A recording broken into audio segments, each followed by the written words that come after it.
Islam, kata Syekhul Islam Ibnu Taimiyah, adalah segala sesuatu aktivitas pekerjaan yang dilakukan oleh seorang mukmin, seorang hamba di sisi Allah Subhanahu wa taala, di mana aktivitas ini ibadah ini amaliyah ini adalah sesuatu yang diridhoi oleh Allah dan kemudian dicintai oleh Allah Subhanahu wa taala. Min aqwali wa af'ali zahirah wa batinah, baik berupa perbuatan maupun kemudian berupa perkataan zahir wa batin. Inilah yang disebut hakikat ibadah di dalam Islam. Maka oleh karena itu sering sekali yang sampaikan di hadapan yang berusaha pikir bahwasanya dia sampai keremehan saat perkara-perkara kebaikan walaupun sekecil apapun itu, walaupun mungkin barangkali dalam pandangan manusia nampak sesuatu yang sangat sepele dan diremehkan. Dan ini tidak boleh dienteng-entengkan.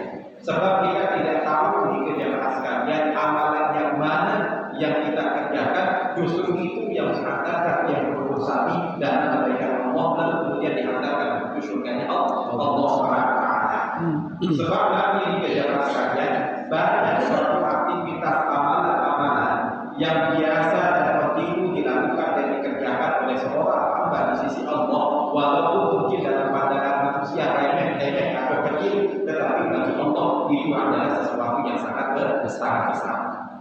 Makanya oleh karena itu Rasulullah SAW bersabda dalam hadisnya, la tahqiranna minal ma'ruf syai'an walau an talqa akhaka biwajhin tariqin. Jadi sekali-kali dan apa-apaan, jadi sampai ke apa-apaan, remehan, enteng-entengan saat perkara amal kebaikan, walau an talqa akhaka biwajhin tariqin, walaupun tidak berjumpa dengan orang yang berurusan saudara-saudara kita, sahabat-sahabat kita dan lain sebagainya dengan wajah bersering-sering.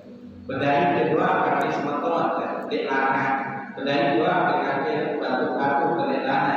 Apalagi kemudian kesempurnaan dengan mengucapkan salam, maka itu pun juga akan mendapatkan keberkahan dari Allah dan itu akan diberi sedekah.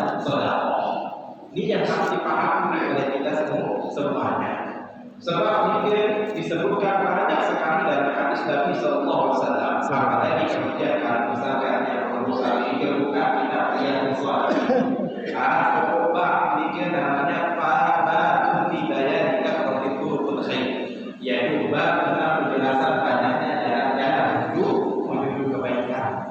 Ternyata subhanallah, masya Allah, la haula wala quwwata illa billah, sebagai ucapan rasa syukur yang berusaha mikir.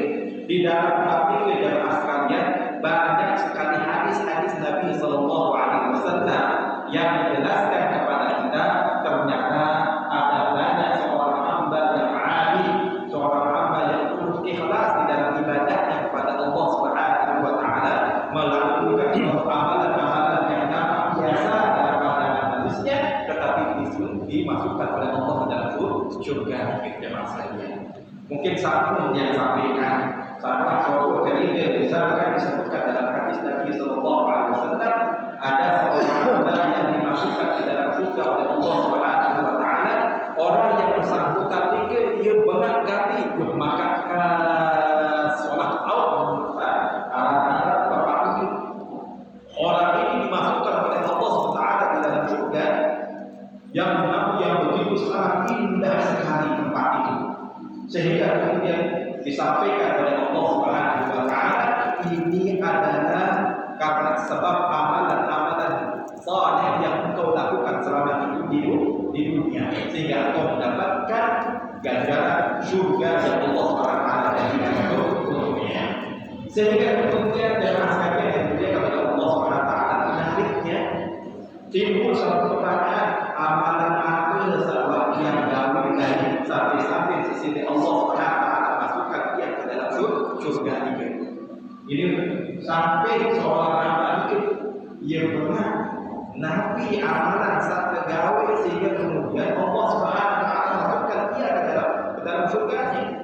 Subhanallah, kemudian disebutkan oleh Nabi Sallallahu Alaihi Wasallam bahwasanya si fulan tiga jemaah sekalian selama hidup di dunia suatu ketika yang namanya zaman dulu di jemaah sekalian dia malah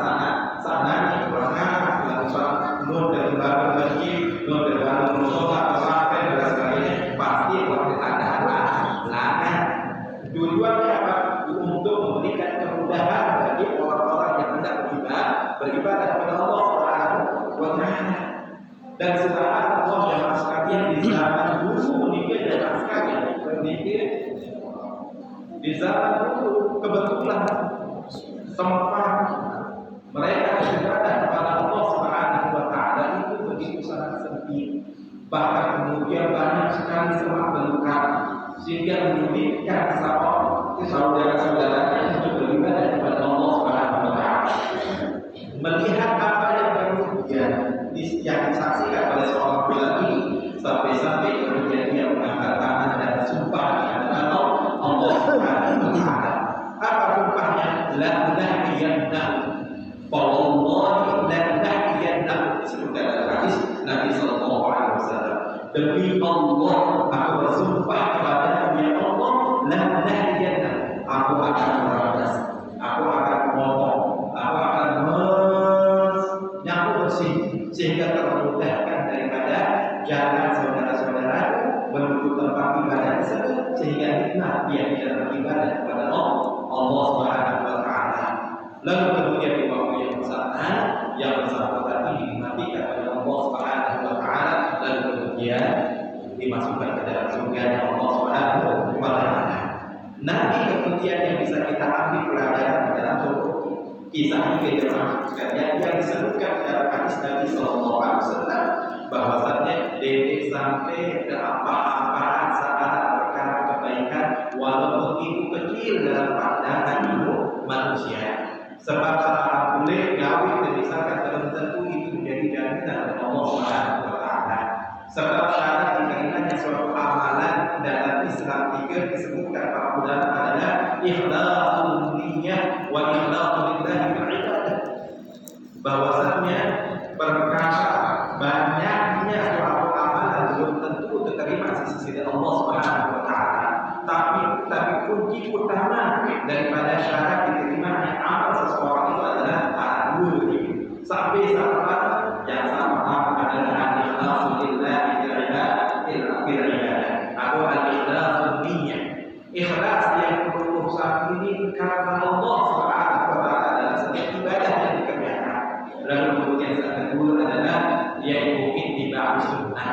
Berlebih-lebih terhadap gawe amalan, gawe sembahyang, gawe selaku apa kecuali mesti harus sesuai dengan apa yang sudah diajarkan oleh baginda Nabi Sallallahu Alaihi Wasallam. Mungkin beda ini dalam sekalian dalilnya ada di dalam surat Al-Mulk ayat yang kedua. Ya, satu dia sampaikan dalilnya dari sekian ratus dalil yang ada di dalam Al-Quran Karim. Kata Allah di dalam Al-Quran, "Alladzi khalaqal mauta wal hayata liyabluwakum ayyukum ahsanu amala." Ya, dialah Allah Subhanahu wa taala yang telah menciptakan al-maut wal hayat, mati dan hidupnya seseorang. Untuk apa? Liyabluwakum ayyukum ahsanu amala. Untuk dalam rangka menguji siapa